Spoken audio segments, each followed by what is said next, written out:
Margo abrió los ojos con una lentitud agónica, sintiendo como un peso insoportable le llenaba la cabeza con cada latido del corazón. Tenía en la boca el sabor repugnante, amargo y químico, de un somnífero que le había dejado la garganta terriblemente seca. Una oscuridad total, casi tangible, la envolvía por completo. Solo una delgada, casi imperceptible franja de luz se colaba por debajo de la puerta, iluminando las polvorientas tablas de madera pintada del suelo. Le dolían intensamente las manos, atadas con fuerza a la espalda con una cuerda áspera y punzante. Cuando intentó moverse con cuidado, se dio cuenta de que estaba acostada sobre algo maloliente y blando, probablemente un colchón viejo. Los recuerdos regresaban a su mente como imágenes fragmentadas y caóticas. Un antro ruidoso y nocturno, los destellos brillantes de las luces estroboscópicas, un cóctel helado que le sirvió un tipo atractivo con una extraña sonrisa servil. Y después de eso, un vacío repentino y aterrador, como si alguien hubiera apagado la luz dentro de su cabeza con un gesto autoritario. De repente, la puerta rechinó y dos hombres con pasamontañas negros entraron en la habitación. Uno de ellos apuntó de inmediato un haz de luz cegadora de una linterna hacia la joven, mientras el otro, en silencio, sacaba una cámara y se preparaba para grabar. «Lee en voz alta lo que está escrito aquí y ni se te ocurra hacer una estupidez», le ordenó bruscamente el que estaba más cerca, entregándole una hoja de papel. Margo echó un vistazo rápido al texto y sintió que todo se le helaba por dentro del terror. La nota hablaba de un rescate de 5 millones de pesos y de que cualquier contacto con la policía terminaría para ella de la peor manera. «¿Están completamente locos?», espetó, tratando de que sus palabras sonaran seguras, aunque el miedo ya le subía por la garganta. «Mi papá los va a encontrar a todos y hará que se arrepientan de haber nacido». El hombre del pasamontañas se limitó a resoplar con desdén y acercó la hoja a su cara. «Lee», dijo, «o nosotros mismos te obligaremos. Y será más doloroso». Con dificultad y una voz entrecortada, Margo comenzó a leer las exigencias frente a la cámara. Cuando la joven atada pronunció la última palabra, el segundo secuestrador apagó la cámara y añadió con calma: «De aquí no te vas a ninguna parte, preciosa. Mientras dormías, te trajimos al otro lado del país, a un pueblo perdido donde ni tu papi con toda su lana te va a encontrar. Quédate quietecita. Espera el rescate y todo saldrá bien». Margo se enderezó tanto como se lo permitían sus manos atadas y les gritó desafiante a sus espaldas: «¿En serio creen que se van a salir con la suya? Él va a poner de cabeza a todo el país». Los secuestradores se miraron y soltaron una risa corta y sin alegría. «Ya veremos», dijo uno de ellos, apagando la luz. La puerta volvió a cerrarse de golpe. El pesado cerrojo sonó con un chasquido metálico, y Margo quedó sumida en un silencio abrumador. Solo podía oír su propia respiración entrecortada y a algo que arañaba debajo de las viejas tablas del piso. Durante las primeras horas, gritó hasta quedarse ronca, exigiendo que la liberaran, prometiendo montañas de oro y terribles castigos. Pero ahora, agotadas sus fuerzas, no entendía por qué su padre aún no había llegado con sus sabuesos. Margarita cerró los ojos e imaginó la sala de su mansión, inundada por la suave luz de los candelabros de cristal. Ahí estaba su padre, caminando de un lado a otro, mientras su madre repetía lo mismo una y otra vez: «Seguro se peleó con alguien y se fue de viaje. Ya verán. Acuérdense que el año pasado no dio señales de vida por una semana y luego mandó una foto desde Dubái». En la mesa del comedor, se reunían familiares y amigos de la familia. Todos discutían su comportamiento sin parar, interrumpiéndose unos a otros. «Nuestra Margo es una niña caprichosa», declaraba su tía, cortando un trozo de carne. «Vive como una princesita. Quiere que todos se lo den en bandeja de plata. Seguro que otra vez ahogó el celular en champaña. Ya verán. Es impulsiva hasta la médula», la secundaba su hermano. «¿Recuerdan cómo abandonó la universidad en Londres? Papá gastó una fortuna y ella, al mes, dijo que era aburrido. Déjenla que se divierta. Así le da menos problemas a mi padre». La joven sonrió amargamente para sus adentros, sintiendo como la herida, afilada como una navaja, se abría en su interior. «Para ellos, solo soy una tonta impulsiva que se escapó otra vez por aburrimiento», pensaba. «A nadie se le ocurrirá que estoy aquí, revolcándome en la sociedad, luchando por cada bocanada de aire». Sintió lástima de sí misma, pobre, desdichada, abandonada por todos.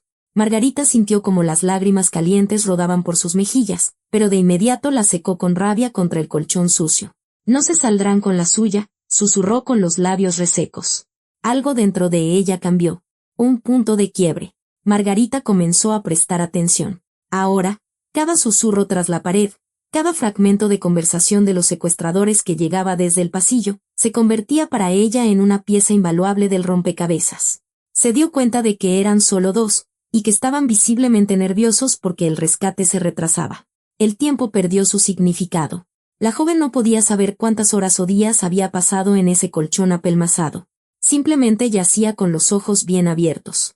La oscuridad parecía oprimirla físicamente. Poco a poco se fue acostumbrando, midiendo el tiempo por los escasos pasos tras la puerta y por las 2 veces al día que los secuestradores le traían agua y un trozo de pan. Casi no dormía, temiendo perder cualquier oportunidad. A ratos se arrastraba, palpando con las manos cada centímetro del suelo de madera. En un momento dado, tropezó con algo afilado. Era la cabeza de un clavo que, con el tiempo, se había salido de una tabla. Apretando los dientes, comenzó a frotar metódicamente las ásperas cuerdas durante horas, y justo antes de la hora de la comida, regresaba al colchón andrajoso. Un día, escuchó que discutían en el pasillo. «Lánzate por unas cervezas y cigarros», gruñó uno. «O me voy a volver loco en este agujero». «Pues tú traes las llaves de la camioneta», replicó el otro. «Bueno, vamos los dos. El Oxxo está a 5 minutos. Con las manos atadas y la puerta cerrada. No se va a escapar». Margarita se quedó inmóvil, escuchando sus pasos pesados. La puerta principal se cerró con un eco resonante y se hizo el silencio. La joven sabía que esa era su única oportunidad, y que no habría otra. Las cuerdas ya estaban casi deshechas, y ahora, reuniendo toda su rabia, la prisionera tensó los brazos. La áspera fibra se clavó en su piel, abriéndole las muñecas hasta sangrar. Pero las ataduras se rompieron con un chasquido. Margarita corrió hacia la ventana tapiada. Estaba cubierta con tablas nuevas desde el exterior. Inútil. Entonces, la joven examinó la puerta. Las bisagras viejas y corroídas estaban sujetas a un marco podrido.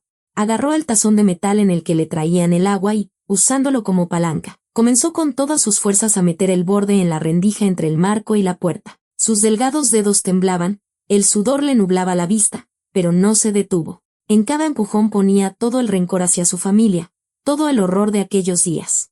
Cuando la madera cedió y los viejos tornillos fueron arrancados de cuajo del marco carcomido, la puerta se descuadró. Tirando de los bordes con los dedos ensangrentados, la joven amplió la abertura, por la que apenas cabía su figura demacrada. Las astillas afiladas le rasgaron el vestido y la piel del hombro, pero Margo no sintió dolor. La adrenalina le martilleaba en la cabeza. Al caer en el pasillo vacío, Rita corrió hacia la puerta principal, la empujó y se encontró en un patio. El viento la golpeó de inmediato con un aire frío, pero era el aire de la libertad. Estaba nublado. El sol apenas iluminaba un sendero. Descalza, con el mismo vestido de noche roto con el que la habían secuestrado, Margarita echó a correr por el camino de tierra, sin mirar atrás. Las ramas le azotaban las piernas, las piedras se le clavaban en los pies, pero no se detuvo hasta que llegó a una carretera asfaltada. A lo lejos aparecieron las luces de un camión. Se paró en el acotamiento y levantó la mano, agitándola con todas sus fuerzas. El camión frenó. La puerta se abrió y el conductor, un hombre mayor con una gorra, la miró con asombro. «¿Y tú qué haces aquí? Descalza. ¿En medio de la carretera? Por favor, lléveme al pueblo», exhaló Rita, tratando de mantenerse firme para no caer en la histeria. «Me asaltaron. Me quitaron todo. No tengo nada». El conductor asintió y la ayudó a subir a la cabina. «Te llevo hasta el centro. Ya ahí te las arreglas». Media hora después, el camión se detuvo en un pequeño pueblo. Rita saltó al asfalto y le dio las gracias al conductor, que solo le deseó suerte y siguió su camino. La fugitiva se quedó sola en medio de calles desconocidas. Los letreros de las tiendas tenían un aire local. La gente que pasaba hablaba con un acento muy marcado. Incluso el aire parecía diferente, más seco y polvoriento. Por primera vez, lo entendió de verdad. Realmente la habían llevado lejos, al otro extremo del país. ¿Y ahora cómo iba a volver a casa? El hambre la atormentaba tanto que el estómago se le retorcía, y después de su decidida huida, apenas le quedaban fuerzas. Entró en la primera fonda que encontró, donde algunos lugareños estaban sentados en las mesas, conversando en voz baja. Se acercó al mesero y, tratando de parecer segura, pidió un caldo y un café de olla. «Póngalo a mi cuenta. Luego lo pago», añadió con la frase a la que estaba acostumbrada en los locales de lujo de la capital. El mesero miró su vestido roto, sus pies descalzos y sonrió con sorna. «¿A la cuenta? Aquí no manejamos eso». Señorita. El dinero por delante o ándele. ¿Por dónde vino? Margarita miró al patán con una arrogancia despectiva. ¿Usted sabe quién soy yo? Soy la hija del magnate Ponce, comenzó a indignarse. Solo estoy pasando por dificultades temporales. El mesero hizo un gesto hacia la puerta y de detrás de la barra salió un guardia de seguridad corpulento. A la calle. Hija de magnate, no armes un escándalo, y empujó a la joven hacia la puerta. A mí no me pones una mano encima. Gorila. Lo empujó Margo en el pecho y, de repente, agarró una larga barra de pan de una canasta y salió corriendo del lugar. Oigan, deténganla. Ladrona. Se escuchó a sus espaldas. Dobló una esquina, luego otra, y se pegó a una pared hasta que los pasos se desvanecieron. Solo entonces se permitió recuperar el aliento y darle una mordida a su botín. El pan le pareció lo más delicioso que había probado en su vida. Vagando por las callejuelas, Rita llegó a una especie de plaza. Allí, sentada sobre un cartón, había una mujer joven con un niño pequeño en brazos. La desdichada extendía una palma vacía a los transeúntes. Gente buena, una ayudita, lo que sea. Mi hijo está enfermo. Necesita medicinas, decía en voz baja a cada persona que pasaba. Rita intentó esquivarla, pero la mujer la agarró del borde del vestido. Señorita, regáleme aunque sea un pedazo de pan. El niño lleva 3 días sin comer bien. Margo se detuvo y resopló. Ya salieron los pedigüeños. Todos con hijos enfermos. Búsquese un trabajo en lugar de andar estafando a la gente. Ya había dado un paso para alejarse, pero algo la hizo mirar al niño. Tosía suavemente, acurrucado contra su madre. Y en ese momento, un pensamiento atravesó a Margo. Ella misma estaba ahora sola, sin nada, en una ciudad extraña. Entonces, la joven partió por la mitad del resto del pan y le dio a la mujer la porción más grande. Toma, ten. La mujer levantó los ojos, llenos de asombro. Gracias. Que Dios te bendiga. Rita solo asintió y se alejó rápidamente, sin mirar atrás. Una extraña calidez se extendió por su pecho. Por primera vez en esos días, sintió que había hecho algo que valía la pena, y había sido su decisión, y solo suya. Media hora después, se topó con un par de policías patrulleros. Con ellos estaba el mismo gorila de la fonda. «Es ella», espetó, señalando a Rita a uno de los oficiales. La joven echó a correr, pero no pudo llegar muy lejos. No tenía fuerzas, los pies le ardían por las heridas. El vestido roto y ajustado le limitaba los movimientos. Los policías la alcanzaron al otro lado de la plaza. El gorila, sonrojado por la carrera, llegó cojeando al final. Enciérrenla en los separos por un día. A la ladrona. Fue solo un pan. No soy una ladrona. Idiota. Me secuestraron. Me trajeron hasta aquí. Solo tenía hambre. Quiero ir a casa. Los policías se miraron. Uno de los patrulleros, sujetando a la fugitiva que se retorcía, dijo: «Vaya que inventa. Anda. En la comandancia nos aclaras todo». En la celda de detención preventiva había poco espacio y olía a humedad. Apenas la pesada puerta se cerró con estruendo a su espalda, Rita, sin prestar atención a las otras mujeres sentadas en las literas, se abalanzó hacia la ventanilla de observación. Empezó a golpear furiosamente con los puños el metal pintado, gritando hacia el pasillo. «Oigan, ustedes, comuníquense con mi padre de inmediato. Soy la hija de Víctor Ponce. Les pagará el triple. Solo sáquenme de este chiquero. ¿Tienen idea de lo que les pasará cuando se entere de dónde estoy?» En el pasillo reinaba un silencio indiferente. Solo a lo lejos se oía la risa de los oficiales de guardia. Pero dentro de la celda, la atmósfera se caldeó al instante. Las mujeres en las literas se miraron. Y la más corpulenta, de rasgos duros, se levantó lentamente. «Oye, princesita, ya cierra el pico», dijo con voz ronca y una clara amenaza. «Con tus gritos nos está reventando la cabeza. ¿Crees que eres la única hija de millonario aquí? Aquí todas somos iguales. Y tu papi no puede hacer nada por ti en este lugar». Margarita se dio la vuelta, todavía ardiendo de justa indignación. «¿Cómo se atreven? ¿Acaso saben? Lo que sabemos es que ahorita mismo vas a agarrar el trapeador y te vas a poner a limpiar el piso para que se te bajen los humos», la interrumpió su segunda compañera de celda, acercándose y tronándose los nudillos de forma amenazante. «Y después nos vas a limpiar los zapatos a todas. Si tu papá es rico, seguro estás acostumbrada a que te sirvan. Pues ahora tú nos vas a servir a nosotras». Margarita se calló. Las miradas de sus compañeras de celda eran pesadas y no presagiaban nada bueno. Por primera vez en su vida, Su nombre y su estatus no solo no significaban nada, sino que se habían convertido en motivo de burla. Pasó casi un día en la celda. Tuvo tiempo de limpiar los pisos y de lustrar todos los zapatos de sus satisfechas compañeras. La ira se había ido. Solo quedaba la vergüenza de la humillación. Finalmente, la puerta de la celda se abrió de nuevo. Entró uno de los policías y llevó a Rita a una sala de interrogatorios. Allí ya estaba sentado un joven de uniforme que la chica no había visto antes. En sus manos sostenía una impresión de una base de datos. Dejó la hoja sobre la mesa y miró atentamente a Margarita. Su aspecto era deplorable, el vestido sucio, los dedos de los pies ensangrentados, pero en su mirada aún brillaba la obstinación de antes. El hombre se presentó. Era un investigador de la capital y se llamaba Andrés. Ya la hemos identificado, dijo el joven con una voz serena y desprovista de servilismo. Usted es, en efecto, Margarita Ponce. Se emitió una alerta de búsqueda a nivel nacional hace 3 días. Felicidades. La hemos encontrado. Margarita sonrió con amargura, sin apresurarse a celebrar. Vaya, por fin. Ya me estaba acostumbrando a mi nuevo papel de afanadora. ¿Cuándo me van a dejar ir?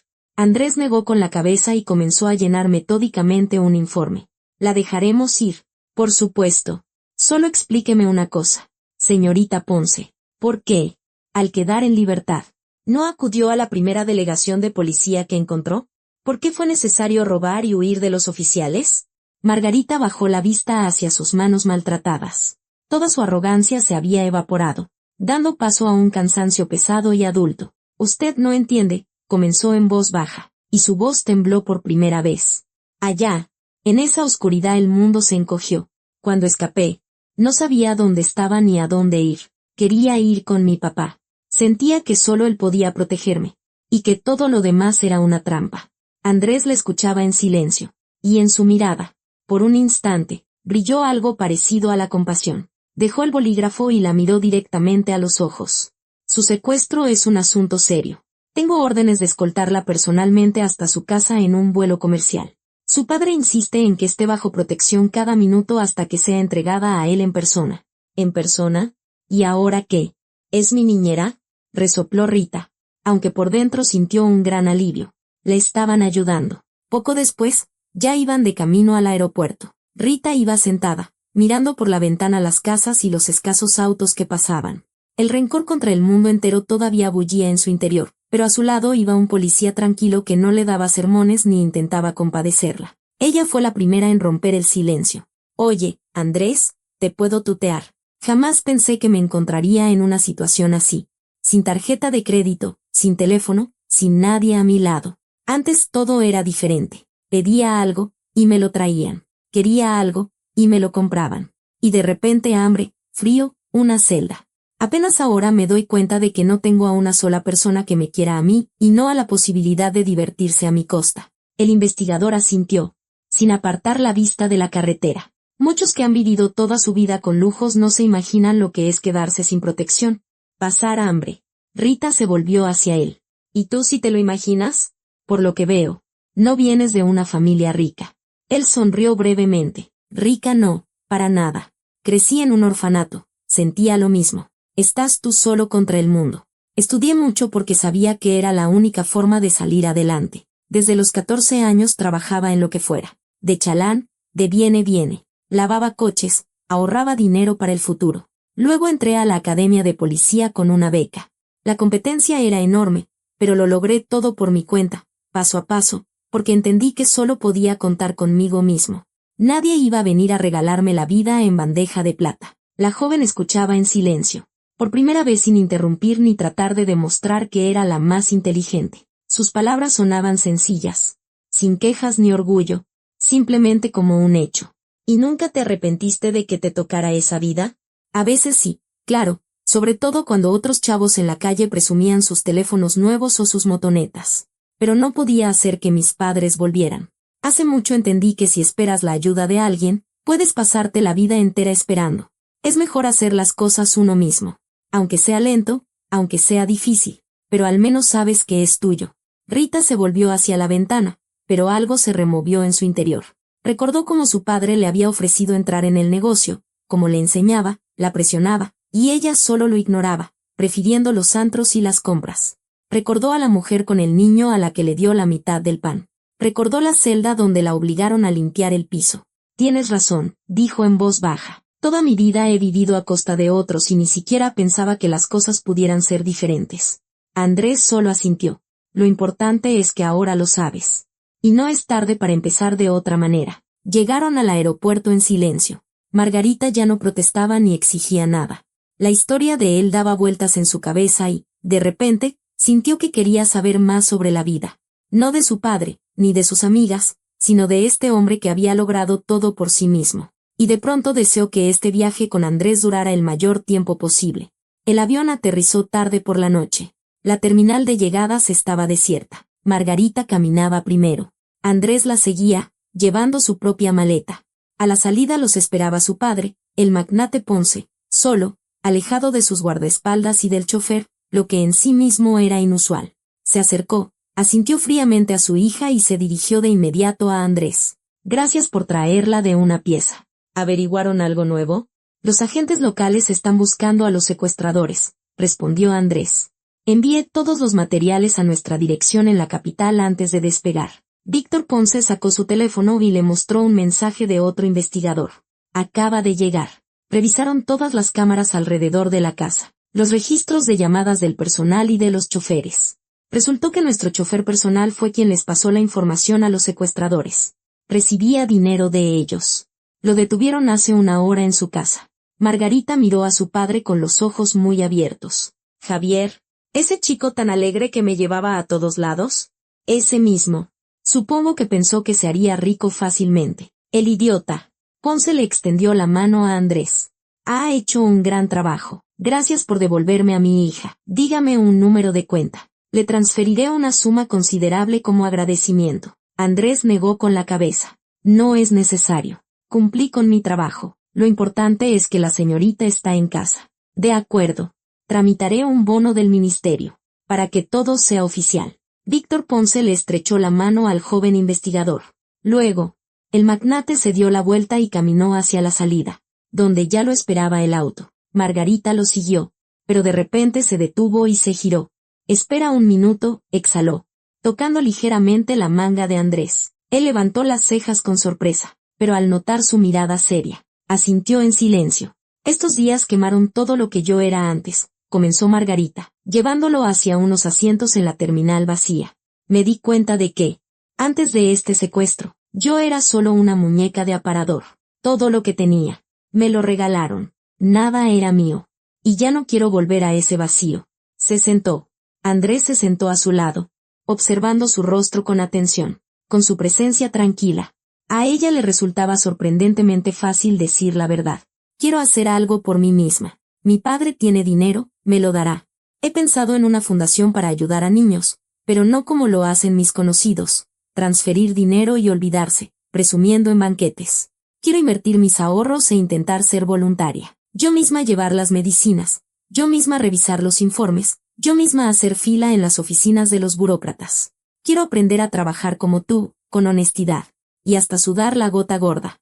Lo miró con esperanza, y en los ojos de él no se reflejó la amargo caprichosa, sino Margarita, una joven que había sentido tierra firme bajo sus pies. Pero tengo miedo de que, por mi inexperiencia, no vea muchas cosas. Tú creciste en el mundo real, conoces sus reglas. Por favor, sé mi mentor. No me dejes cometer errores estúpidos. Necesito tu visión sensata y tu experiencia. Te necesito a ti. Andrés sonrió, con una calidez y sinceridad genuinas. Es una causa seria, Margarita. Y no es fácil, dijo, y en su voz se escuchó un claro respeto. Intentarán engañarte, te cerrarán las puertas en las oficinas importantes. Pero si estás dispuesta a no rendirte al primer fracaso, te ayudaré. Te presentaré a gente de organizaciones de voluntariado. Con ellos aprenderás a ayudar a la gente de manera profesional. ¿De verdad? ¿Aceptas? Margarita se iluminó. Y esa alegría viva y real transformó su rostro mejor que cualquier maquillaje. Claro que acepto. Una causa así lo vale. Margarita lo abrazó, sintiendo como una extraña y olvidada calidez se extendía por su interior.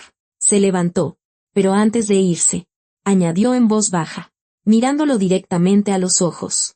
Y esperaré nuestro próximo encuentro y no solo para consultarte sobre la fundación. Andrés asintió, y su mirada se suavizó por un instante. Yo también esperaré. Rita, cuídate mucho. Ella caminó hacia la salida, y su andar era ahora diferente, más seguro y tranquilo. Al subir a la limusina de su padre, lo supo, por delante tenía un camino real, un camino que ella misma había elegido. Miró por la ventana y vio cómo Andrés observaba durante un largo rato el coche que se alejaba. Cuando llegó su taxi, el joven se sentó en el asiento trasero y sacó su teléfono. Encontró la foto de Margarita de la ficha de búsqueda. En la imagen aparecía una chica consentida y altanera con una mirada fría. Andrés deslizó el dedo por la pantalla, borrando esa vieja imagen. Él sabía que debajo de esa máscara se escondía una mujer fuerte y valiente, a la que ahora no quería perder por nada del mundo. Tenían mucho trabajo por delante, pero en sus vidas, por fin, había aparecido algo por lo que valía la pena volver a casa.